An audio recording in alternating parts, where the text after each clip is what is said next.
குடிநீர் பிரச்சனை இது 50 வருஷமா அந்த ஊருக்கு இருக்குதான் செய்யுது. பக்கத்தில் 1.5 கிலோமீட்டரில் ஆறு இருக்குது. அங்கேருந்து ஒரு போர்வெல் லைன் போட்டு ஊருக்கு சப்ளை பண்ணால் நல்லா இருக்கும். அது எந்த அரசு இதுவரை செஞ்சதில்லை. நீர் வசதி இல்லை, போக்குவரத்து வசதி இல்லை, அடிப்படை வசதி எதுவுமே கிடையாது. சின்ன பிள்ளைங்க ஸ்கூல் போகிறதுக்குலாம் ரொம்ப சிரமப்படுதுங்க.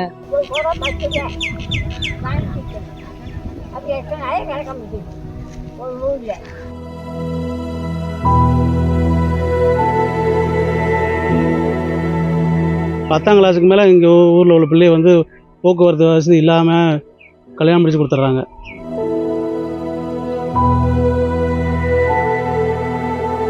இந்த ஊரில் வந்து 200 குடும்பம் இருக்குது. 500-600 பேர் மக்கள் இருக்காங்க. ஒரு 2 பேர் 3 பேர் தான் டிகிரி முடிச்சுப்பாங்க. யாருமே டிகிரி படிக்கிறதுக்கான வசதியே வாய்ப்பே இல்லை. இங்கே பசங்கள் எல்லாமே கல்யாணம் முடிச்சாலுமே ஊரை காலி ஒன்று போகிற நிலைமை நிறையா வந்துருச்சு சார், தண்ணி வசதி இல்லாமல்.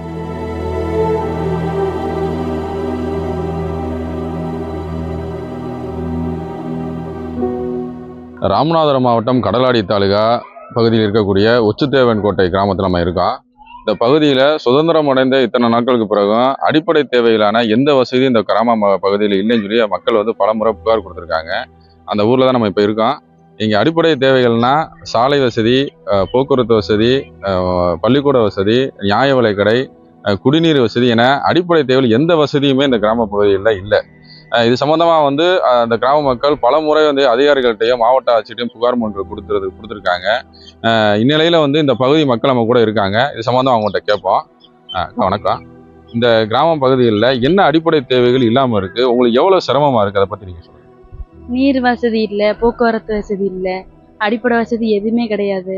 சின்ன பிள்ளைங்க ஸ்கூல் போகிறதுக்குலாம் ரொம்ப சிரமப்படுதுங்க. ரொம்ப சிரமப்படுறது. போக்குவரத்து ஒரு வாட்டி தான் வருது.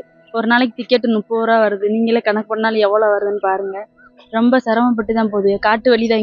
எங்கிட்டு பார்த்தாலும் சுற்றி காடு தான். காட்டுக்குள்ளே தான் இருக்கிறோம். போக்குவரத்து ஒரு நேரம் தான் வருது. தண்ணி வசதி, நாங்கள் தண்ணி வந்து ஒரு தொட்டியில் தான் எடுக்கிறோம். தொட்டி வந்து அது வந்து வாளியை வச்சு இறைக்கிறோம். நைட்டுலலாம் சின்ன பிள்ளைங்களை போட்டுட்டு வந்து எடுக்கிறோம். ரொம்ப சிரமமாக இருக்கும். 11 மணி ஆகுது. பைக்கெலாம் போகுது. எங்களுக்கு பயமாக இருக்கும். ஒரு பசங்க போனாலும் பயமாக இருக்கும். இந்த பகுதியில் வந்து தண்ணி வசதி ப்ராப்ளம்னு சொல்கிறீங்க. என்ன மாதிரி பிரச்சனைகள் இருக்குது? குடிக்கிறதுக்கு என்ன செய்வீங்க? தண்ணி வெளியில் வாங்குறீங்களா? எவ்வளோக்கு வாங்குறீங்க? அது மட்டும் இல்லாமல் பிள்ளைங்க படிக்கிறதுக்கு வெளியூர் போய் தான் படிக்கணும்னு சொல்கிறாங்க. அது எப்படி, எவ்வளோ தூரம் போவீங்க, எப்படி செய்வீங்க? சாயலூடி தான் போகிறோம். ஒரு மேஜிக் வண்டி வரும். ஒருத்தவங்க காணிக்கூடுக்காரங்க ஓட்டுறாங்க. ஒரு நாளைக்கு 30 ரூபா டிக்கெட்டு. போக வர 60 ரூபா ஆகும். தண்ணி என்ன மாதிரி பிரச்சனை இருக்குன்னு? மினரல் வாட்டர் தான் தண்ணி வரும். முதோளத்துலேருந்து வரும். அக்வா வாட்டர் 20 ரூபா ஒரு குடம். நாங்கள் ஒரு குடம் 5 ரூபாய்க்கு ஒரு நாளைக்கு வாங்குவோம். அது ஒரு நாள் விட்டு ஒரு நாள் தான் வரும். அதே போல் வந்து இந்த பகுதியில் இளைஞர்கள் இருக்காங்க. இந்த இளைஞர்கள்ட்ட இந்த ஊரில் என்ன பிரச்சனை இருக்குன்னு நம்ம கேட்கலாம். சார் வணக்கம். இந்த கிராமத்தில் வந்து என்ன மாதிரி அடிப்படை பிரச்சனைகள் இருக்குது? பிரச்சனைகள் வந்து இந்த குடிநீர் பிரச்சனையும் போக்குவரத்து பிரச்சனையும் மெயினாக சொல்லியிருக்கீங்க. என்ன மாதிரி ப்ராப்ளம் இருக்குது உங்களுக்கு? குடிநீர் பிரச்சனை இது 50 வருஷமா அந்த ஊருக்கு இருக்குதான் செய்யுது. பக்கத்தில் 1.5 கிலோமீட்டரில் ஆறு இருக்குது. அங்கேருந்து ஒரு போர்வெல் லைன் போட்டு ஊருக்கு சப்ளை பண்ணால் நல்லா இருக்கும். அது எந்த அரசு இதுவரை செஞ்சதில்லை. இப்போ உள்ள அரசு முதல்வர் விஜய் அவர்கள் செய்வாங்க நம்பிக்கையில் தான் நாங்கள் கலெக்டர்கிட்ட, பிடிஓட்ட எல்லார்ட்டையுமே பெட்டிஷன் கொடுத்துருக்கோம். நம்பிக்கையில் தான் இருக்கேன். முதல்வர் தான் எங்களுக்கு பார்த்து உதவி பண்ணணும். இந்த போக்குவரத்து பிரச்சனைன்னு சொல்கிறீங்க.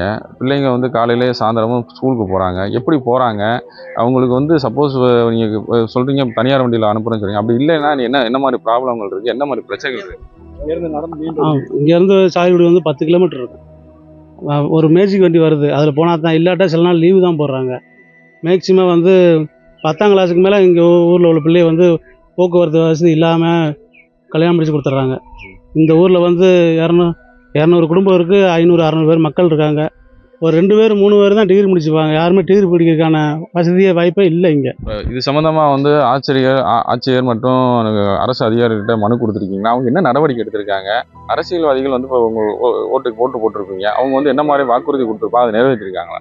எலெக்ஷன் டயத்தில் வருவாங்க. மற்ற நேரம் எதுவுமே உதவி பண்ண மாட்டாங்க, வர மாட்டாங்க. ஆட்சியர்கிட்டையும் பல முறை மனு கொடுத்தாச்சு. இதுவரை எந்த ஸ்டெப்பும் இல்லை. இப்போ உள்ள ஆட்சியர் நல்லது பண்ணுவார்ன்ட்டு தான் ஒரு தரம் போய் போன மாதம் ஜூலை 22ஆம் தேதி மனு கொடுத்தான். இது வரைக்கும் அந்த ஆக்ஷன் எடுக்கலை. இன்னமும் பெட்டிஷன் கொடுக்கணும் தான் பார்த்துக்கிட்டு இருக்கேன். ரொம்ப கஷ்டத்தில் அந்த ஊர் இருக்குது. இப்போ பல முறை நீங்கள் மனு கொடுத்துருக்கீங்க.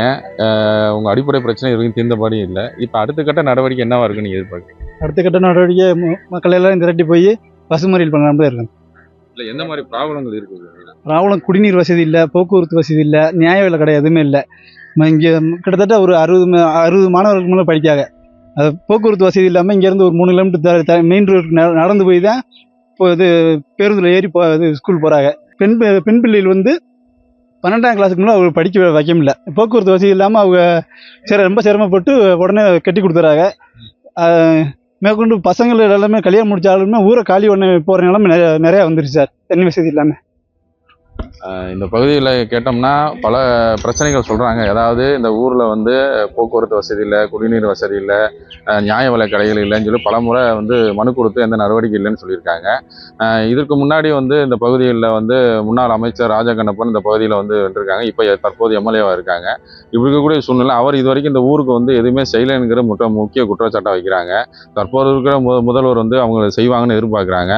பல முறை மனு கொடுத்து எந்த நடவடிக்கை எடுக்காத நிலையில் தற்போது இந்த செய்தியை பார்த்த பிறகு முதல்வர் வந்து தங்கள் பகுதிக்கு குடிநீர் வசதி, போக்குவரத்து வசதி, நியாய விலை கடை அமைத்து தருவார் என்ற நம்பிக்கையோடு இருக்கிறார்கள். தற்போது இந்த ஊரில் வந்து அந்த அடிப்படை வசதி கோரிக்கைகள் நடக்கும் என்று எதிர்பார்ப்போம்.